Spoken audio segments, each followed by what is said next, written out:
Bismillahirrahmanirrahim. Assalamualaikum warahmatullahi wabarakatuh. Salam sejahtera untuk kita semua. Perkenalkan, saya Susaldi, salah satu dosen di program studi Sarjana Keperawatan Fakultas Ilmu Kesehatan Universitas Indonesia Maju, Jakarta. Saya bergabung di Universitas Indonesia Maju pada tahun 2017 yang pada saat itu masih berstatus sekolah tinggi Stikes Indonesia Maju, dan saya mendapatkan nomor induk dosen pada tahun 2018.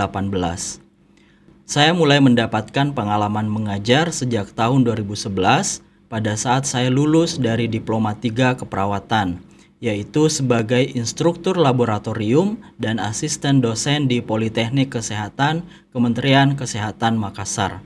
Saya juga pernah mengajar di Universitas Muhammadiyah Parepare dan beberapa perguruan tinggi sebagai dosen tamu. Selain mengajar di perguruan tinggi, saya pernah tergabung dalam tim komunitas 1000 Guru Sulsel yang mana programnya adalah mengajar siswa-siswi sekolah dasar di pedalaman yang akses dan kondisi sekolah serta gurunya terbilang sangat terbatas.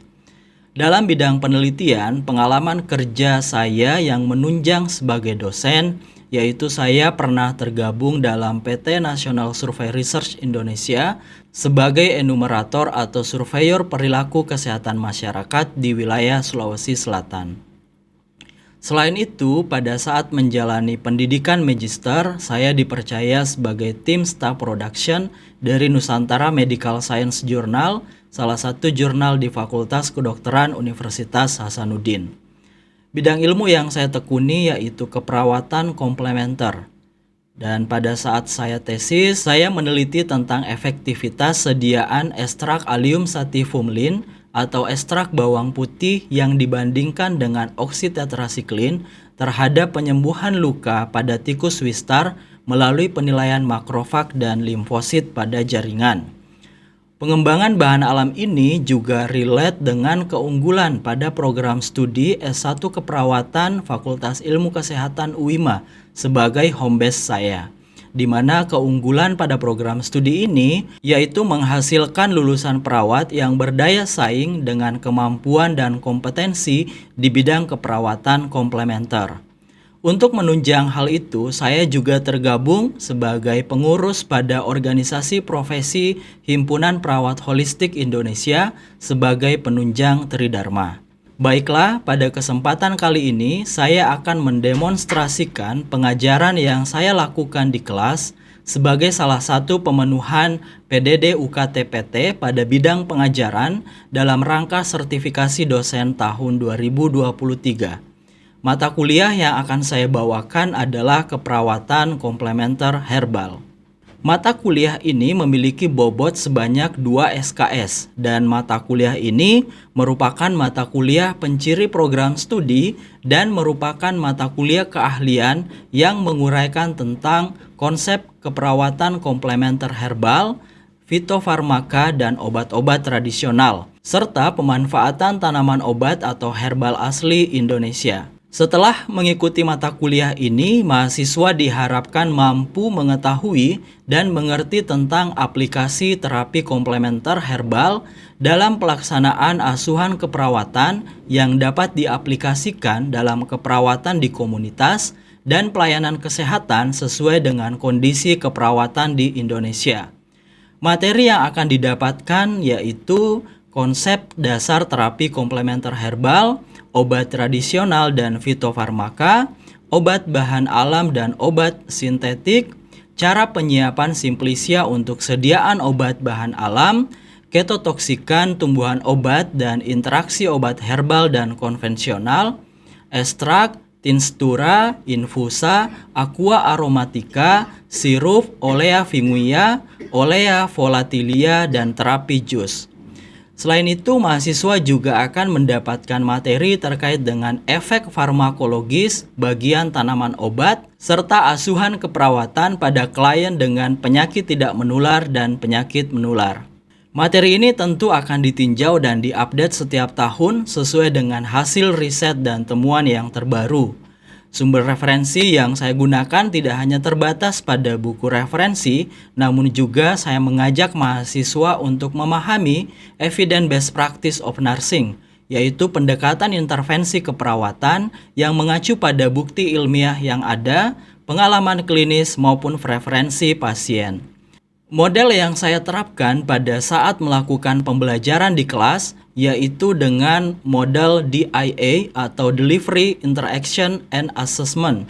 Model ini merupakan desain dan pengembangan pembelajaran berbasis teknologi dan saya menggunakan desain ini agar bisa memenuhi 9 unsur karakteristik proses pembelajaran yaitu interaktif, holistik, integratif, saintifik, kontekstual, tematik, efektif, kolaboratif, serta berpusat pada mahasiswa dengan pemanfaatan media pembelajaran yang beragam seperti Zoom Cloud Meeting, Google Meet, dan Google Classroom, dan juga video pembelajaran melalui platform YouTube. Metode yang saya terapkan dalam pembelajaran ini yaitu Student-Centered Learning. Dan contoh konkretnya pada saat pembelajaran di kelas, saya meminta mahasiswa untuk menyampaikan satu hasil penelitian dari jurnal terkait materi yang sedang dibahas. Dan selain itu, mahasiswa juga melakukan focus group discussion dan juga small group discussion. Mahasiswa juga didirect untuk melakukan pembelajaran mandiri pada beberapa sesi. Terkait dengan luaran yang diharapkan untuk mata kuliah keperawatan komplementer herbal, saya menerapkan outcome-based education, di mana output dari pembelajaran tidak hanya berfokus pada evaluasi berbasis asesmen ujian, tetapi saya mengarahkan mahasiswa untuk menghasilkan produk dari proses pembelajaran. Dan produk dari mata kuliah ini, mahasiswa menghasilkan produk berupa lilin aromaterapi dari tanaman lavender dan kopi. Lalu mahasiswa juga menghasilkan masker herbal dari olahan daun kelor dan beberapa produk herbal lainnya. Indikator penilaian pada mata kuliah ini menggunakan instrumen berdasarkan bobot penilaian yang telah ditentukan berdasarkan panduan akademik dari fakultas, di mana bobot penilaian meliputi kehadiran 5%, tugas mandiri 10%, tugas kelompok 15%, kuis 10%, ujian tengah semester 25%, dan ujian akhir semester 35%. Tugas yang diberikan pun berbasis pemanfaatan teknologi, seperti mahasiswa membuat poster pemanfaatan tanaman herbal, lalu mengupload pada media sosial masing-masing, sehingga dapat tersampaikan kepada khalayak yang lebih luas. Demikian penjelasan saya terkait deskripsi dan kesesuaian kompetensi saya dalam bidang pengajaran. Selanjutnya saya akan mendemonstrasikan kegiatan pembelajaran dan interaksi saya dengan mahasiswa di kelas. Assalamualaikum warahmatullahi wabarakatuh. Waalaikumsalam warahmatullahi wabarakatuh. Apa kabarnya hari ini teman-teman sekalian? Baik, teman-teman sekalian, pada hari ini kita akan melanjutkan pembahasan kita ya di mata kuliah keperawatan komplementer herbal. Nah, di pertemuan kedua ini kita akan bahas tentang konsep dasar biological based therapies herbal ya. Dan di pertemuan sebelumnya kita sudah membahas terkait dengan konsep keperawatan komplementer ya, dan teman-teman mungkin masih ingat pertemuan kita sebelumnya. Dan sebelum kita masuk ke materi ini, kita akan mencoba mereview ya terkait dengan materi yang sebelumnya. Nah, untuk itu saya akan menampilkan beberapa poin terkait dengan pembelajaran kita sebelumnya ya. Apakah teman-teman masih ingat terkait apa saja terapi komplementer atau terapi holistik di bidang keperawatan? Ya, siapa? Akbar ya, silakan. Saya Pak, izin menjawab. Terapi holistik dalam bidang keperawatan itu salah satunya ada cupping terapi atau terapi bekam, Pak. Ya, aplaus untuk Akbar. Ada lagi selain cupping terapi? Saya Pak. Ya, silakan Lisa. Ada lagi. Lisa Sabian ya. Nyanyi itu. Ya, silakan Nisa. Yang kedua itu ada hipnoterapi dan terapi relaksasi, terus ada Oke, stop Nisa. Ada lagi yang lain selain Nisa dan Akbar? Ya, silakan Nisa. terapi herbal. Ya, terapi herbal. Baik teman-teman sekalian, dan inilah sebenarnya konsep yang akan kita bahas terkait dengan keperawatan komplementer herbal, ya. Oke, sebelum kita masuk ke keperawatan komplementer herbal, masih ada yang kedua terkait dengan materi kita minggu lalu, yaitu apa itu obat herbal dan diatur dalam PMK berapa? Ayo, siapa yang bisa? Ya, Maria. Nah, obat herbal itu adalah bahan atau ramuan bahan yang berupa bahan tumbuhan, bahan hewan, bahan mineral, sediaan sarian atau galenik atau campuran dari bahan tersebut yang secara turun-temurun telah digunakan untuk pengobatan yang sudah diterapkan di masyarakat. Nah, untuk PMK-nya saya lupa karena waktu itu saya lupa. Oke, ya. Terima kasih Maria. Ada yang ingat PMK atau peraturan menteri kesehatan nomor berapa? Ya, ICA ya. ICA kan ICA itu ya. Afif ya, Afif akan Afif. Untuk PMK-nya peraturan nomor 61 tahun 2016. Oke, betul. Terima kasih Afif. Oke, baik. Yang terakhir teman-teman sekalian, sesuai yang kita sepakati pertemuan sebelumnya, nah kita apakah teman-teman sudah menemukan ya satu atau dua jurnal yang berkaitan dengan pemanfaatan obat herbal di bidang keperawatan? Mungkin saya langsung tunjuk saja ya. Nisa sudah menemukan satu jurnal yang berkaitan dengan ini? Sudah Pak. Ya, silakan. Apa itu? Judulnya yaitu pengaruh rebusan daun salam terhadap penurunan kadar asam urat pada lansia. Oke, itu ditulis oleh siapa dan Nisa dapat jurnal dari mana? Saya dapat jurnalnya dari jurnal Untas, terus ditulis oleh Pandu Patiawardana. Ya, hasilnya? Hasilnya jurnal ini menyebutkan bahwa ada pengaruh rebusan daun salam terhadap penurunan kadar asam urat pada lansia. Oke, terima kasih Nisa. Satu lagi Siva. Ya, silakan Siva. Saya mendapatkan jurnal dari Nasontera dengan penulis Sosilo Yudel dengan judul pengaruh pemberian jus mengkudu terhadap penurunan hipertensi di Posyandu Lansia Kresna Murni Barata Jaya Surabaya. Dengan hasil uji coba yang dikelola itu berarti ada pengaruh buah mengkudu terhadap penurunan tekanan darah pada penderita hipertensi di Posyandu Kesehatan Lanjut Usia RW 7 Desa Barata Surabaya. Oke, terima kasih Siva. Jadi semua sudah mencari ya jurnal-jurnal terkait dengan herbal atau tanaman obat ya. Oke, baik, terima kasih teman-teman sekalian. Ya, baik teman-teman sekalian, pada hari ini kita akan membahas 4 hal ya, yang berkaitan dengan keperawatan komplementer herbal. Yang pertama adalah kita akan melihat apa sih keunggulan dari obat herbal itu ya. Yang kedua, kita akan melihat bagaimana prinsip dari penggunaan tanaman obat atau herbal ini.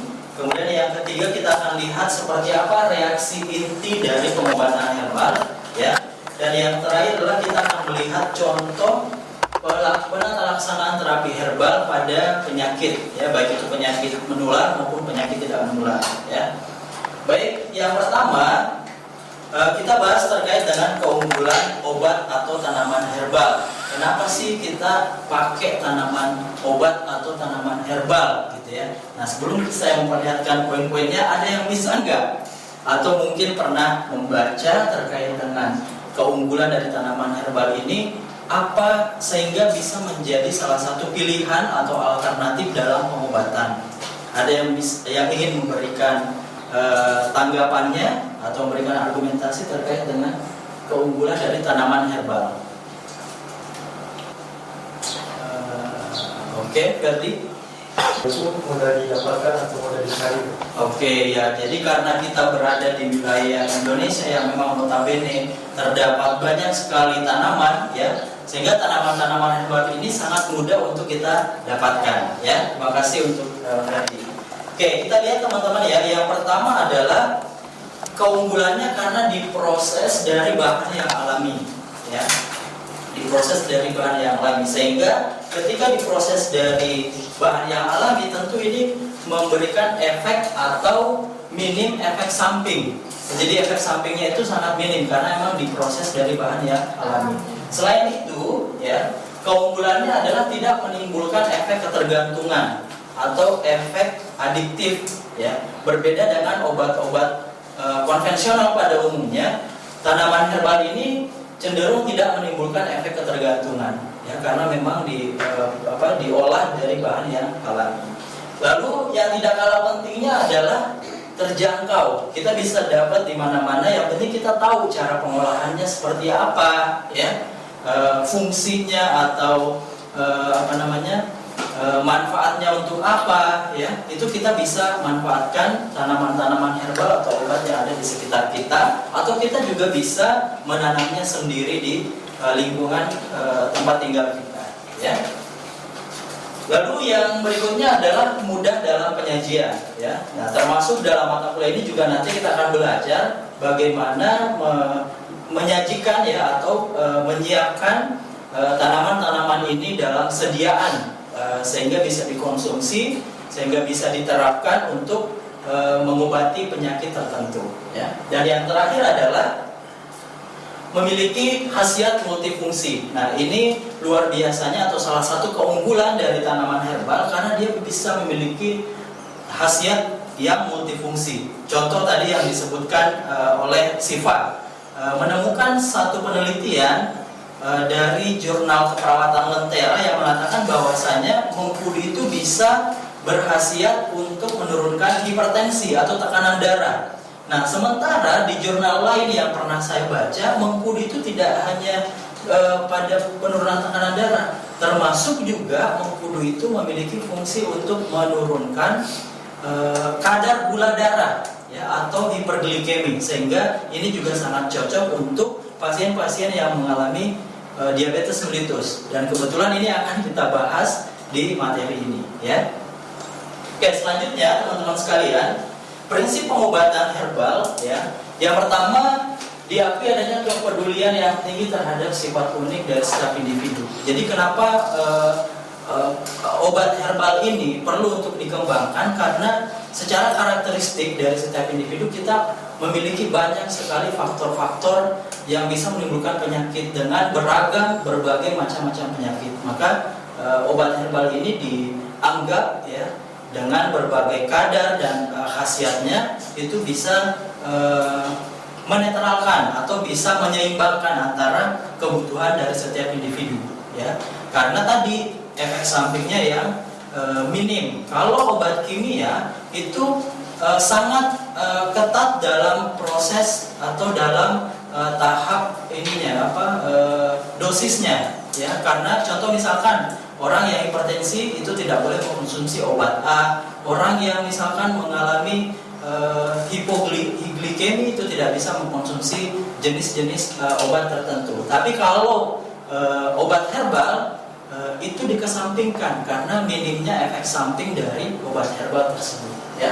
Yang kedua, gejala-gejala yang dialami pasien sebagai suatu indikasi tubuhnya sedang berjuang dalam pengembalian keseimbangan internalnya. Jadi lebih kepada pembahasan homeostasis. Jadi sebenarnya obat herbal ini dia tidak menghilangkan gejala, ya, tetapi lebih kepada mengobati, ya, dan membantu tubuh untuk mengembalikan proses fungsi atau homeostasisnya, ya. Dan yang terakhir adalah tidak pernah menggunakan suatu komponen kimia tunggal melainkan seluruh tanaman. Jadi prinsip pengobatannya adalah ketika kita menyediakan satu bahan atau obat herbal, maka ini tidak boleh dicampur dengan bahan kimiawi, tetapi harus pure atau murni dari keseluruhan obat tanaman yang kita dapatkan, ya. Selanjutnya, reaksi inti pengobatan herbal.